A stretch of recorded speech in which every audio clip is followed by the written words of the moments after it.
ശാന്തി 26/8/25 പ്രഭാത മുരളി ബാബ് ദാദ മധുബൻ. ബാബ പറയുന്നു, മധുരമായ കുട്ടികളെ, ജ്ഞാനസാഗരനായ ബാബ വന്നിരിക്കുകയാണ്. ജ്ഞാനമഴ പൊഴിച്ച് ഈ ഭൂമിയെ ഹരിതാപമാക്കുവാൻ.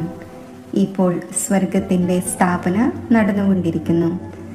അതിൽ പോകുന്നതിനായി ദൈവിക സമ്പ്രദായത്തിൻ്റെതാകണം.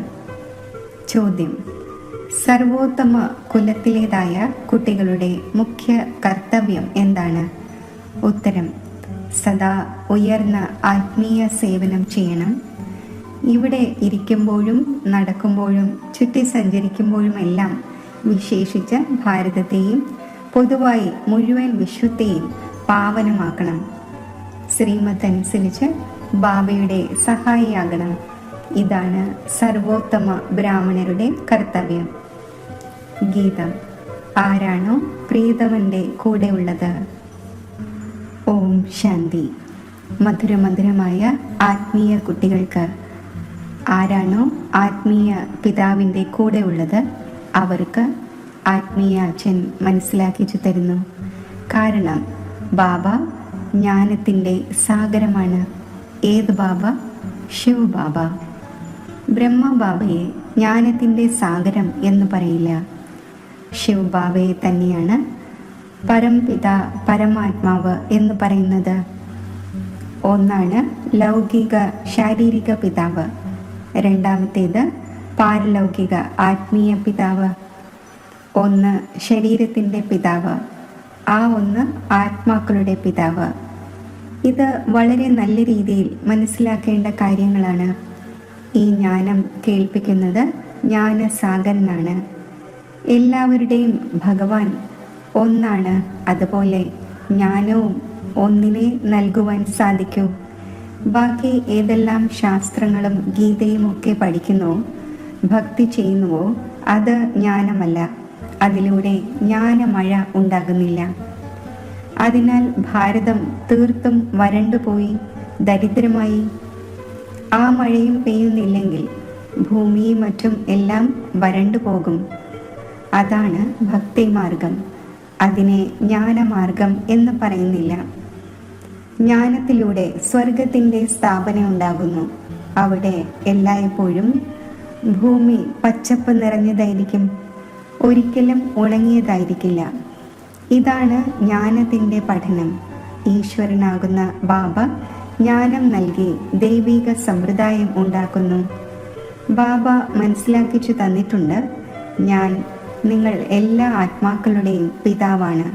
പക്ഷേ എന്നെയും എൻ്റെ കർത്തവ്യത്തെയും അറിയാത്തത് കാരണമാണ് മനുഷ്യർ ഇത്രയും പതിതരും ദുഃഖിതരും അനാഥരുമായത്.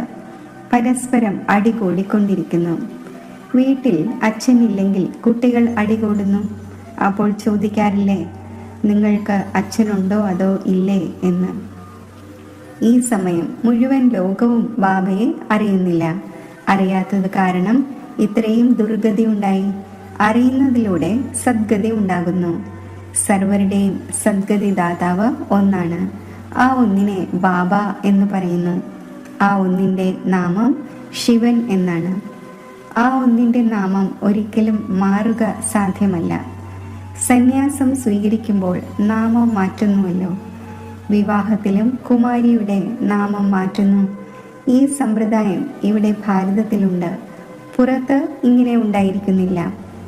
ഈ ശിവ് ബാബ സർവരുടെയും അമ്മയും അച്ഛനുമാണ്. പാടുന്നുമുണ്ട്, നീ മാതാവും പിതാവുമാണ്. ഭാരതത്തിലാണ് വിളിക്കുന്നത്. നിന്റെ കൃപ അതിരറ്റ സുഖം നൽകുന്നു. ഭക്തി മാർഗത്തിൽ ഭഗവാൻ കൃപ ചെയ്തു വന്നു എന്നല്ല, അങ്ങനെയല്ല. ഭക്തിയിൽ അളവറ്റ സുഖം ഉണ്ടാകുന്നില്ല. കുട്ടികൾക്കറിയാം, സ്വർഗത്തിലാണ് വളരെയധികം സുഖമുള്ളത്. അത് പുതിയ ലോകമാണ്. പഴയ ലോകത്തിൽ ദുഃഖം തന്നെയാണുള്ളത്. ആരാണോ ജീവിച്ചിരിക്കെ നല്ല രീതിയിൽ മരിച്ചത് അവരുടെ നാമം മാറ്റുവാൻ സാധിക്കും. പക്ഷേ മായ ജയം നേടുകയാണെങ്കിൽ ബ്രാഹ്മണന് പകരം ശൂദ്രനായി മാറുന്നു. അതിനാലാണ് ബാബ പേര് വയ്ക്കാത്തത്. ബ്രാഹ്മണരുടെ മാലയാകട്ടെ ഉണ്ടാകുന്നില്ല. കുട്ടികളായ നിങ്ങൾ സർവോത്തമ ഉയർന്ന കുലത്തിലുള്ളവരാണ്. ഉയർന്ന ആത്മീയ സേവനം ചെയ്യുന്നു. ഇവിടെ ഇരുന്നു കൊണ്ടും നടക്കുമ്പോഴും ചുറ്റി സഞ്ചരിക്കുമ്പോഴുമെല്ലാം നിങ്ങൾ വിശേഷിച്ച് ഭാരതത്തിൻ്റെയും പൊതുവായി വിശ്വത്തിൻ്റെയും സേവനം ചെയ്യുന്നു. വിശ്വത്തെ നിങ്ങൾ പവിത്രമാക്കി മാറ്റുന്നു. നിങ്ങളാണ് ബാബയുടെ സഹായികൾ. ബാബയുടെ ശ്രീമത്തിലൂടെ നടന്ന് നിങ്ങൾ സഹായിക്കുന്നു. ഈ ഭാരതം തന്നെയാണ് പാവനമാകാൻ പോകുന്നത്. നിങ്ങൾക്കറിയാം, നമ്മൾ കൽപ്പകൽപ്പങ്ങളിൽ ഈ ഭാരതത്തെ പവിത്രമാക്കി പവിത്ര ഭാരതത്തിൽ രാജ്യം ഭരിക്കുന്നു. ബ്രാഹ്മണനിൽ നിന്നും പിന്നെ നമ്മൾ ഭാവിയിൽ ദേവി ദേവതയാകുന്നു. വിരാട രൂപത്തിൻ്റെ ചിത്രവുമുണ്ട്. പ്രജാപിത ബ്രഹ്മാവിൻ്റെ കുട്ടികൾ ബ്രാഹ്മണരായി. ബ്രാഹ്മണർ ഉണ്ടായിരിക്കുന്നത് തന്നെ പ്രജാപിത സന്മുഖത്ത് ഉണ്ടായിരിക്കുമ്പോഴാണ്. ഇപ്പോൾ നിങ്ങൾ സന്മുഖത്തുണ്ട്. നിങ്ങൾ ഓരോരുത്തരും പ്രജാപിത ബ്രഹ്മാവിൻ്റെ സന്താനങ്ങളാണ് എന്ന് സ്വയം മനസ്സിലാക്കുന്നു. ഇത് യുക്തിയാണ്. സന്താനങ്ങളാണ് എന്ന് മനസ്സിലാക്കുന്നതിലൂടെ സഹോദരി സഹോദരനാകുന്നു. സഹോദരി സഹോദരന്മാർക്ക് ഒരിക്കലും ക്രിമിനൽ കണ്ണുകൾ ഉണ്ടാകരുത്. ഇപ്പോൾ ബാബ ഓർഡിനൻസ് പുറപ്പെടുവിക്കുന്നു. നിങ്ങൾ 63 ജന്മമായി പതീതമായിരിക്കുന്നു. ഇപ്പോൾ പാവന ലോകമായ സ്വർഗത്തിലേക്ക് പോകുവാൻ ആഗ്രഹിക്കുന്നു എങ്കിൽ പവിത്രമാകൂ. അവിടെ പതീത ആത്മാവിന് പോകുവാൻ സാധിക്കില്ല. അതിനാലാണ് പരിധിയില്ലാത്ത പിതാവായ എന്നെ നിങ്ങൾ വിളിക്കുന്നത്. ഈ ആത്മാവ് ശരീരത്തിലൂടെയാണ് സംസാരിക്കുന്നത്. ശിവ് ബാബയും പറയുന്നു, ഞാൻ ഈ ശരീരത്തിലൂടെയാണ് സംസാരിക്കുന്നത്. ഇല്ലെങ്കിൽ ഞാൻ എങ്ങനെ വരും? എൻ്റെ ജന്മം ദിവ്യമാണ്. സത്യയുഗത്തിലുള്ളത് ദൈവിക ഗുണങ്ങളുള്ള ദേവതമാരാണ്. ഈ സമയം ആസുരീയ ഗുണങ്ങളുള്ള മനുഷ്യരാണുള്ളത്. ഇവിടെയുള്ള മനുഷ്യരെ ദേവത എന്ന് പറയില്ല. പിന്നെ ആര് തന്നെയായിരുന്നാലും വളരെ വലിയ വലിയ പേരാണ് വയ്ക്കുന്നത്. സന്യാസിമാർ സ്വയം തന്നെ ശ്രീ ശ്രീ എന്ന് പറയുകയും മനുഷ്യരെ ശ്രീ എന്ന് പറയുകയും ചെയ്യുന്നു. കാരണം സ്വയം പവിത്രമാണ്. അതിനാൽ ശ്രീ ശ്രീ എന്ന് പറയുന്നു. മനുഷ്യർ തന്നെയാണ്. വികാരത്തിൽ പോകുന്നില്ല. പക്ഷേ വികാരി ലോകത്തിലാണല്ലോ. നിങ്ങൾ ഭാവിയിൽ നിർവികാരി ദൈവിക ലോകത്തിൽ രാജ്യം ഭരിക്കും. അവിടെയും മനുഷ്യരായിരിക്കും ഉണ്ടാവുക, പക്ഷേ ദൈവിക ഗുണങ്ങൾ ഉള്ളവരായിരിക്കും. ഈ സമയത്തെ മനുഷ്യർ ആസുരീയ ഗുണങ്ങളുള്ള പതീതരാണ്. ഗുരു നാനാക്കം പറഞ്ഞിട്ടുണ്ട് വിസർജം വീണ വസ്ത്രം കഴുകുന്നതിനെ കുറിച്ച്. ഗുരു നാനാക്കും ബാബയുടെ മഹിമ ചെയ്യുന്നു. ഇപ്പോൾ ബാബ വന്നിരിക്കുകയാണ് സ്ഥാപനയും വിനാശവും ചെയ്യാൻ. ഏതെല്ലാം ധർമ്മസ്ഥാപകരുണ്ടോ അവർ ധർമ്മം സ്ഥാപിക്കുക മാത്രമാണ് ചെയ്യുന്നത്. മറ്റു ധർമ്മങ്ങളുടെ വിനാശം ചെയ്യുന്നില്ല. അവരുടെ അഭിവൃദ്ധി ഉണ്ടായിക്കൊണ്ടിരിക്കുന്നു. ഇപ്പോൾ ബാബ അഭിവൃദ്ധിയെ നിർത്തലാക്കുന്നു. ഒരു ധർമ്മത്തിൻ്റെ സ്ഥാപനയും അനേകം ധർമ്മങ്ങളുടെ വിനാശവും ചെയ്യിക്കുന്നു. ഡ്രാമയനുസരിച്ച് ഇത് സംഭവിക്കുക തന്നെ വേണം. ബാബ പറയുന്നു, ഞാൻ ആദി സനാതന ദേവി ദേവതാ ധർമ്മം സ്ഥാപന ചെയ്യിക്കുന്നു. അതിനുവേണ്ടി നിങ്ങളെ പഠിപ്പിച്ചുകൊണ്ടിരിക്കുന്നു.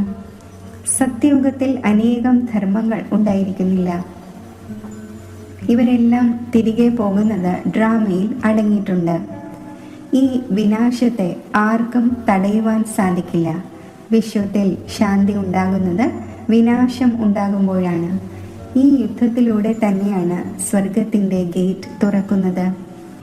ഇതും നിങ്ങൾക്ക് എഴുതുവാൻ സാധിക്കും. ഈ മഹാഭാരത യുദ്ധം കൽപ്പത്തിന് മുമ്പും നടന്നിരുന്നു. നിങ്ങൾ എക്സിബിഷൻ്റെ ഉദ്ഘാടനം ചെയ്യിക്കുമ്പോൾ ഇതെഴുതും. ബാബ പരംധാമത്തിൽ നിന്നും വന്നിരിക്കുകയാണ് ഹെവൻ്റെ ഉദ്ഘാടനം ചെയ്യുന്നതിന് വേണ്ടി. ബാബ പറയുന്നു, ഞാൻ ഹെവൻലി ഗോഡ് ഫാദർ ഹെവൻ്റെ ഉദ്ഘാടനം ചെയ്യാൻ വന്നിരിക്കുന്നു. കുട്ടികളുടെ സഹായം തന്നെയാണ് എടുക്കുന്നത് സ്വർഗവാസിയാക്കി മാറ്റുവാൻ. ഇത്രയും മുഴുവൻ ആത്മാക്കളെയും അല്ലെങ്കിൽ ആര് പാവനമാക്കും? അനേകം ആത്മാക്കളുണ്ട്. ഓരോ വീട്ടിലും നിങ്ങൾക്ക് ഇത് മനസ്സിലാക്കിച്ചു കൊടുക്കുവാൻ സാധിക്കും. ഭാരതവാസികളായ നിങ്ങൾ സദോ പ്രധാനമായിരുന്നു. പിന്നെ 84 ജന്മങ്ങൾക്ക് ശേഷം തമോ പ്രധാനമായിരിക്കുന്നു. ഇപ്പോൾ വീണ്ടും സദോ പ്രധാനമാകൂ. മന്മനാഭവ. നമ്മൾ ശാസ്ത്രങ്ങളെ അംഗീകരിക്കുന്നില്ല എന്ന് പറയരുത്.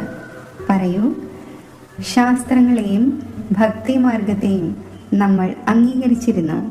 എന്നാൽ ഇപ്പോൾ ഈ ഭക്തിമാർഗത്തിൻ്റെ രാത്രി പൂർത്തിയാകുന്നു. ജ്ഞാനത്തിലൂടെ പകൽ ആരംഭിക്കുന്നു.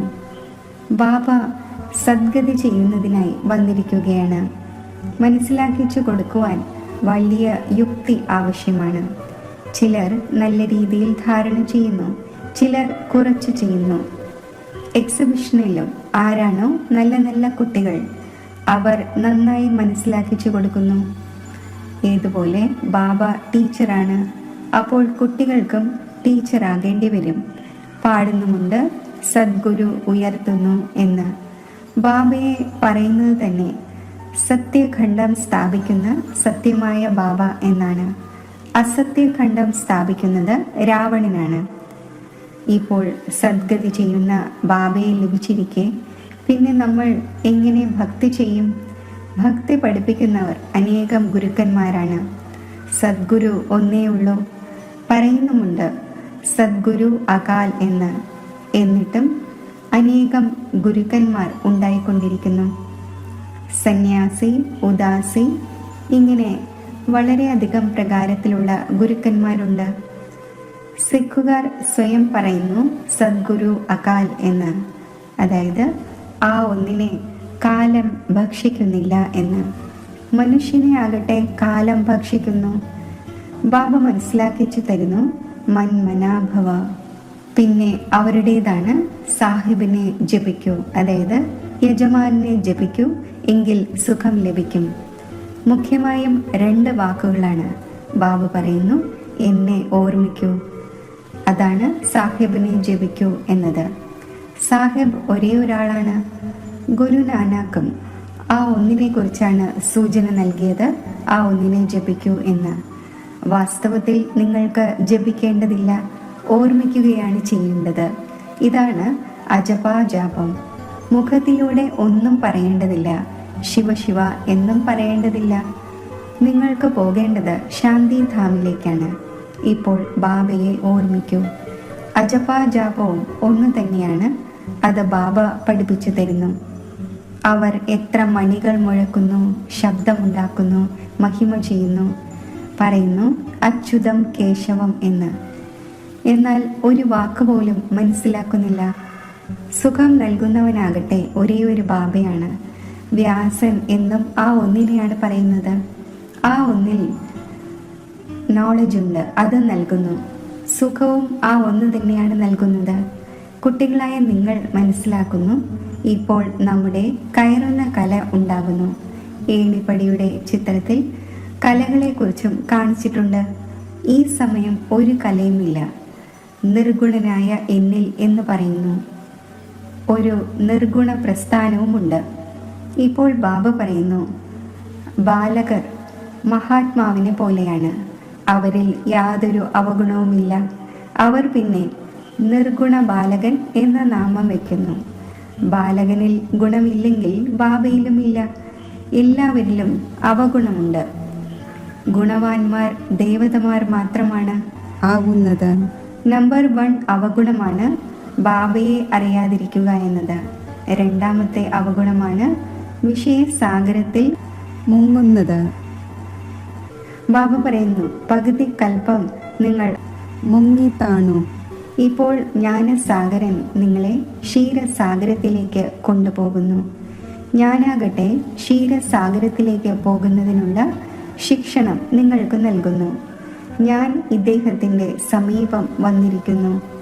ആത്മാവിരിക്കുന്ന ഇടത്ത് ഞാൻ സ്വതന്ത്രമാണ്. എവിടെയും പോകുവാനും വരുവാനും സാധിക്കും. നിങ്ങൾ പിതൃക്കളെ കഴിപ്പിക്കുന്നു, അപ്പോൾ ആത്മാവിനെയാണല്ലോ കഴിപ്പിക്കുന്നത്. ശരീരമാകട്ടെ ഭസ്മമാകുന്നു. അതിനെ കാണാൻ പോലും സാധിക്കില്ല. ഇന്ന ആളുടെ ആത്മാവിൻ്റെ ശ്രാദ്ധമാണ് എന്ന് മനസ്സിലാക്കുന്നു. ആത്മാവിനെയാണ് വിളിക്കുന്നത്. ഇതും ഡ്രാമയിലുള്ള പാട്ടാണ്. ചിലപ്പോൾ വരുന്നു, ചിലപ്പോൾ വരുന്നില്ല. ചിലർ പറയുന്നു, ചിലർ പറയുന്നില്ല. ഇവിടെയും ആത്മാവിനെ വിളിക്കുന്നു, വന്ന് സംസാരിക്കുന്നു. പക്ഷേ ഇന്ന സ്ഥാനത്ത് ജന്മമെടുത്തു എന്ന് പറയുന്നില്ല. ഇത്രമാത്രം പറയും, ഞാൻ വളരെയധികം സുഖിയാണ്, നല്ല വീട്ടിൽ ജന്മമെടുത്തു എന്ന്. നല്ല ജ്ഞാനമുള്ള കുട്ടികൾ നല്ല വീട്ടിലേക്ക് പോകും. ജ്ഞാനം കുറവായവർ കുറഞ്ഞ പദവി നേടും. ബാക്കി സുഖമുണ്ടായിരിക്കും. രാജാവാകുന്നത് നല്ലതാണോ അതോ ദാസിയാകുന്നതാണോ നല്ലത്? രാജാവാകണമെങ്കിൽ ഈ പഠിത്തത്തിൽ മുഴുകൂ. ലോകം വളരെ മോശമാണ്. ലോകത്തിൻ്റെ കൂട്ടുകെട്ടിനെ കുസംഗം എന്ന് പറയും. ഒരു സത്യത്തിൻ്റെ സംഘം തന്നെയാണ് അക്കരെ എത്തിക്കുന്നത്. ബാക്കിയെല്ലാം മുക്കി താഴ്ത്തുന്നു.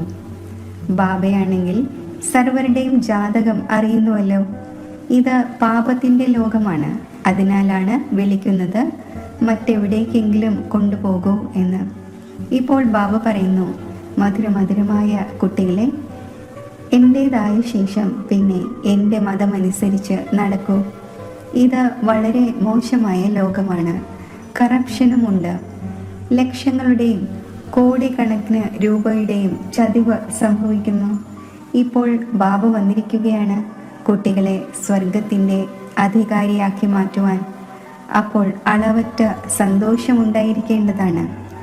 വാസ്തവത്തിൽ ഇതാണ് സത്യമായ ഗീത.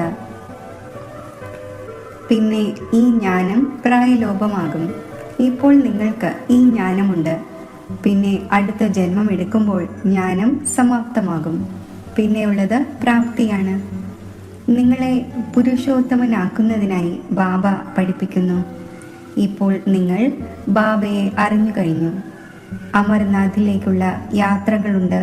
പറയൂ, ആരെയാണോ സൂക്ഷ്മവദനത്തിൽ കാണിക്കുന്നത് ആ ഒന്ന് പിന്നെ സ്ഥൂലവദനത്തിൽ എവിടെ നിന്നും വന്നു? പർവ്വതങ്ങളും മറ്റുമെല്ലാം ഇവിടെയാണല്ലോ ഉള്ളത്. അവിടെ പതീതർ എങ്ങനെ ഉണ്ടാകും? പാർവതിക്ക് ജ്ഞാനം നൽകുവാനായി മഞ്ഞുകട്ടി കൊണ്ടുള്ള ലിംഗം ഇരുന്ന് കൈകൊണ്ട് ഉണ്ടാക്കുന്നു. അതാണെങ്കിൽ എവിടെയും ഉണ്ടാക്കുവാൻ സാധിക്കും. മനുഷ്യർ എത്ര തിക്കും തിരക്കും കൊള്ളുന്നു, മനസ്സിലാക്കുന്നില്ല. ശങ്കറിൻ്റെ അടുക്കൽ പാർവതി എവിടെ നിന്നാണ് വന്നത്? പാർവതിയെ പാവനമാക്കുവാനായി. ശങ്കർ പരമാത്മാവല്ല, അതും ദേവതയാണ്. മനുഷ്യരെ എത്ര മനസ്സിലാക്കിക്കുന്നു, എന്നിട്ടും മനസ്സിലാക്കുന്നില്ല. പാരസ് ബുദ്ധിയാകുവാൻ സാധിക്കുന്നില്ല. എക്സിബിഷനിലും എത്ര പേരാണ് വരുന്നത്? പറയും, നോളജ് വളരെ നല്ലതാണ്, എല്ലാവരും എടുക്കേണ്ടതാണ്. എങ്കിൽ നിങ്ങൾ എടുക്കൂ. പറയും, നമുക്ക് ഒഴിവു സമയമില്ല. എക്സിബിഷനിൽ ഇതും എഴുതേണ്ടതാണ്. ഈ യുദ്ധത്തിന് മുമ്പ് ബാബ സ്വർഗത്തിൻ്റെ ഉദ്ഘാടനം ചെയ്തുകൊണ്ടിരിക്കുന്നു. വിനാശത്തിന് ശേഷം സ്വർഗത്തിൻ്റെ കവാടം തുറക്കും. ബാബ പറഞ്ഞിട്ടുണ്ടായിരുന്നു, ഓരോ ചിത്രത്തിലും എഴുതും, പാരലൗകിക പരംപിത പരമാത്മാ ത്രിമൂർത്തി ശിവഭഗവാനുവാച. ത്രിമൂർത്തി എന്ന് എഴുതാതിരിക്കുന്നെങ്കിൽ പറയും, ശിവൻ നിരാകാരനാണ്. ആ ഒന്നിന് എങ്ങനെ ജ്ഞാനം നൽകാൻ സാധിക്കും? മനസ്സിലാക്കിച്ചു തരുന്നു. ഇദ്ദേഹം മുൻപ് വെളുപ്പായിരുന്നു, കൃഷ്ണനായിരുന്നു, പിന്നെ ഇപ്പോൾ കറുത്ത മനുഷ്യനായിരിക്കുന്നു. ഇപ്പോൾ നിങ്ങളെ മനുഷ്യനിൽ നിന്നും ദേവതയാക്കുന്നു. വീണ്ടും ഹിസ്റ്ററി റിപ്പീറ്റ് ആകണം. മഹിമയുമുണ്ട് മനുഷ്യനിൽ നിന്നും ദേവതയാക്കി മാറ്റി എന്ന്.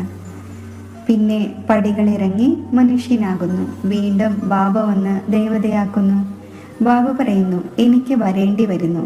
കൽപ്പകൽപ്പങ്ങളിൽ കൽപ്പത്തിൻ്റെ സംഗമയുഗം തോറും വരുന്നു. യുഗങ്ങൾ തോറും എന്ന് പറയുന്നത് തെറ്റാണ്. ഞാൻ സംഗമയുഗത്തിൽ വന്ന് നിങ്ങളെ പുണ്യ ആത്മാവാക്കി മാറ്റുന്നു. പിന്നെ രാവണൻ നിങ്ങളെ പാപാത്മാവാക്കി മാറ്റുന്നു.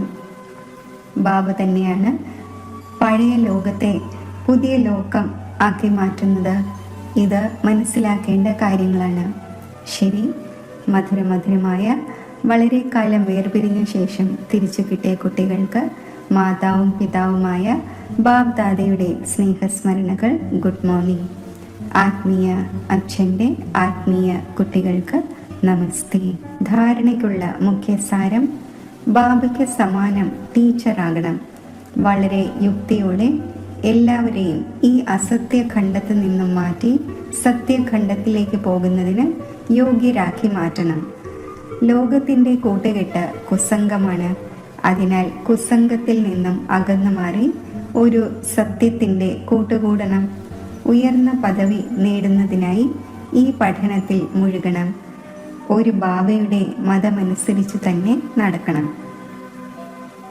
വരദാനം: തൻ്റെ സർവ്വതും സേവനത്തിൽ അർപ്പിക്കുന്ന ഗുപ്തദാനി പുണ്യ ആത്മാവായി ഭവിക്കട്ടെ. ഏതൊരു സേവനം ചെയ്യുന്നുവോ അതിനെ വിശ്വമംഗളത്തിനു വേണ്ടി അർപ്പിച്ചുകൊണ്ടിരിക്കൂ. ഇതുപോലെ ഭക്തിയിൽ ആരാണോ ഗുപ്തദാനി പുണ്യ ആത്മാക്കൾ, അവർ സർവരുടെയും നന്മയെ പ്രതിയാകട്ടെ എന്ന് സങ്കല്പിക്കുന്നു. അതേപോലെ താങ്കളുടെ ഓരോ സങ്കല്പവും സേവനത്തിൽ അർപ്പിതമാകണം. ഒരിക്കലും തനിക്ക് വേണ്ടി എന്നതിൻ്റെ കാമന വയ്ക്കാതിരിക്കൂ. സർവരെയും പ്രതി സേവനം ചെയ്യൂ. ഏതൊരു സേവനം വിഘ്നരൂപം ആകുന്നുവോ അതിനെ സത്യമായ സേവനം എന്ന് പറയില്ല. അതിനാൽ തനിക്ക് വേണ്ടി എന്നത് ഉപേക്ഷിച്ച് ഗുപ്തവും സത്യവുമായ സേവാധാരിയായി സേവനത്തിലൂടെ വിശ്വമംഗളം ചെയ്തുകൊണ്ടിരിക്കൂ. സ്ലോഗൻ: ഓരോ കാര്യവും പ്രഭുവിൽ അർപ്പിക്കൂ. അപ്പോൾ വന്നു ചേരുന്ന പ്രയാസമുള്ള കാര്യങ്ങൾ സഹജമാണ് എന്ന അനുഭവമുണ്ടാകും. അവ്യക്ത സൂചന: സഹജയോഗി ആകണമെങ്കിൽ പരമാത്മാ സ്നേഹത്തിൻ്റെ അനുഭവിയാകൂ. ആദികാലമായ അമൃതവേളയിൽ തൻ്റെ ഹൃദയത്തിൽ പരമാത്മാ സ്നേഹത്തെ സമ്പൂർണ്ണ രൂപത്തിൽ ധാരണ ചെയ്യൂ. അഥവാ ഹൃദയത്തിൽ പരമാത്മാ സ്നേഹവും പരമാത്മാ ശക്തികളും പരമാത്മാ ജ്ഞാനവും ഫുള്ളായിരിക്കുമെങ്കിൽ ഒരിക്കലും മറ്റൊരു ഭാഗത്തേക്കും ചായ്വോ സ്നേഹമോ പോവുക സാധ്യമല്ല. ബാബയോട് സത്യമായ സ്നേഹമുണ്ടെങ്കിൽ സ്നേഹത്തിൻ്റെ ലക്ഷണമാണ് സമാനം കർമാതീതം. ചെയ്യിക്കുന്നവരായി കർമ്മം ചെയ്യിക്കൂ. ഒരിക്കലും മനസ്സിനും ബുദ്ധിക്കും സംസ്കാരങ്ങൾക്കും വശമതരായി ഒരു കർമ്മവും ചെയ്യാതിരിക്കൂ. ഓം ശാന്തി.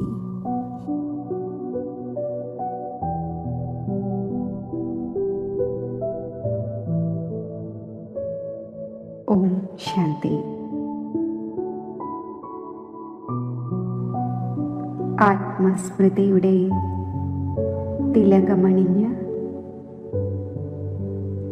ഞാൻ ഒരു നിമിഷത്തിൽ ബ്രഹ്മലോകത്തിൽ പരമാത്മാവിൻ്റെ സമീപം എത്തിച്ചേരുന്നു.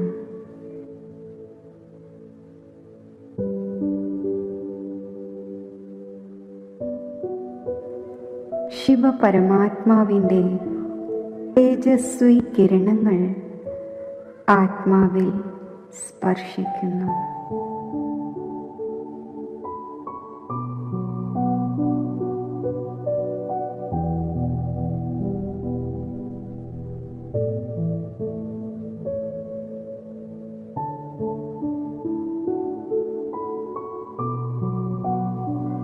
മധുരമായ ബാബ, എൻ്റെ മനസ്സും ബുദ്ധിയും ഞാൻ അങ്ങയിൽ സമർപ്പിക്കുകയാണ്.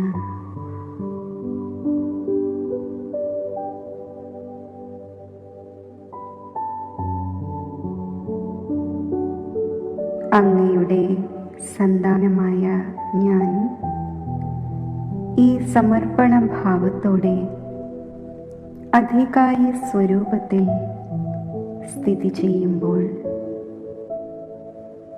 സർവ ഈശ്വരീയ ഖജനാവുകളും എൻ്റെ ജന്മാവകാശമായി എനിക്ക് അനുഭവപ്പെടുന്നു.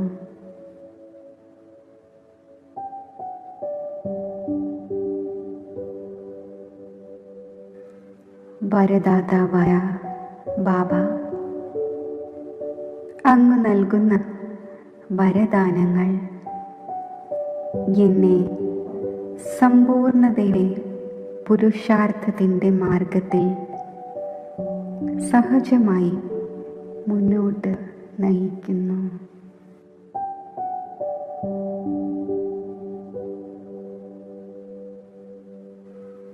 എൻ്റെ സുഹൃത്തായ ബാബ, അങ്ങ് എനിക്ക് നൽകുന്ന കൂട്ട് ആത്മീയ സുരക്ഷയുടെ ഛത്രഛായയ്ക്കുള്ളിൽ ജീവിക്കുന്ന അനുഭവം എന്നിൽ വരുത്തുന്നു.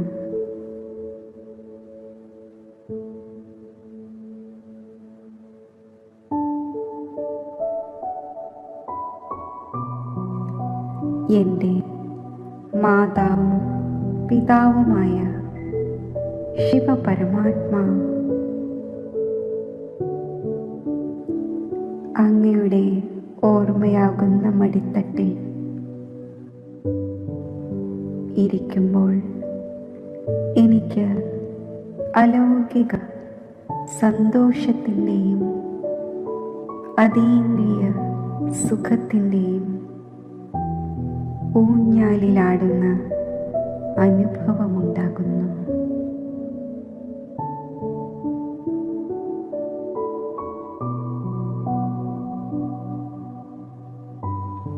ബിന്ദുരൂപമായ ബാബയിൽ നിന്നും ലൈറ്റിൻ്റെയും മൈറ്റിൻ്റെയും കിരണങ്ങൾ എനിക്ക് പ്രാപ്തമാകുന്നു.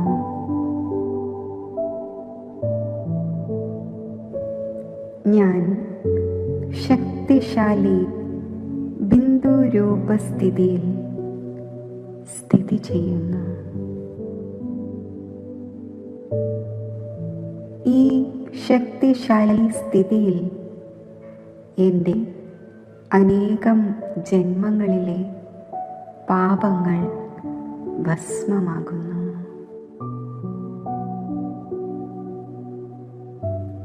ആത്മാവിൽ പവിത്രതയുടെ പ്രകാശം നിറയുന്നു.